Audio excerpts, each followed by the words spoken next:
Assalamualaikum warahmatullahi wabarakatuh. Perkenalkan, nama saya Agim Pijar Syaban dari Prodi Teknik Sipil dengan NPM 227011054. Di sini saya akan memaparkan sejarah bahasa Indonesia atau sejarah lahirnya bahasa Indonesia selaku tugas bahasa Indonesia dengan dosen pengampu Ibu Siti Airin Jamilah MPD.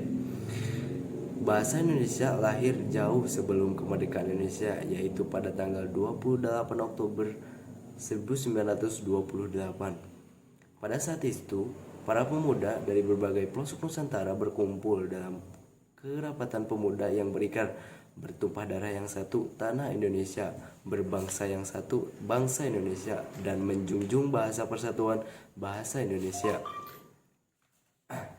Pada ikrar ketiga tersebut merupakan pernyataan tekad bahwa bahasa Indonesia adalah bahasa persatuan bagi Indonesia.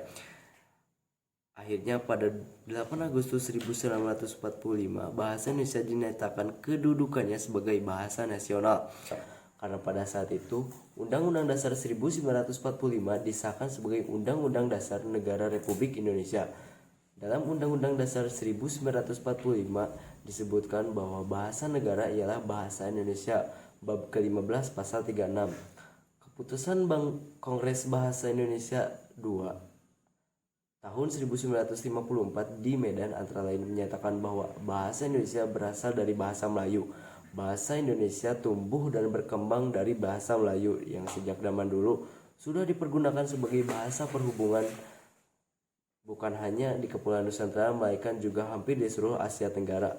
Bahasa Melayu mulai dipakai di kawasan Asia Tenggara sejak abad ke-7.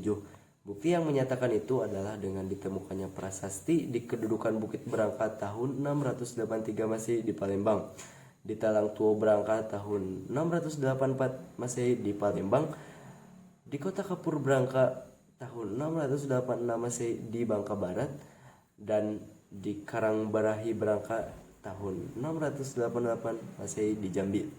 Prasasti itu bertuliskan huruf Pranagari berbahasa Melayu kuno.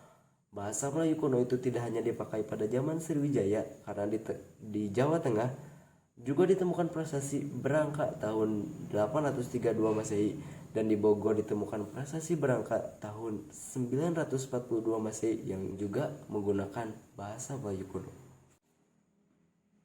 Perkembangan bahasa Indonesia, lisan maupun tulisan, berkembang mulai pada saat terbentuknya, yaitu pada tanggal 28 Oktober 1928 bersamaan dengan momen Sumpah Pemuda. Seiring berjalannya waktu, bahasa Indonesia terus berkembang seiring berwakulnya ejaan Van Ophuizen, Suwandi, dan Melindo, bahkan hingga ke ejaan yang disempurnakan atau yang kita kenal dengan EYD. Sekian dari saya. Wassalamualaikum warahmatullahi wabarakatuh.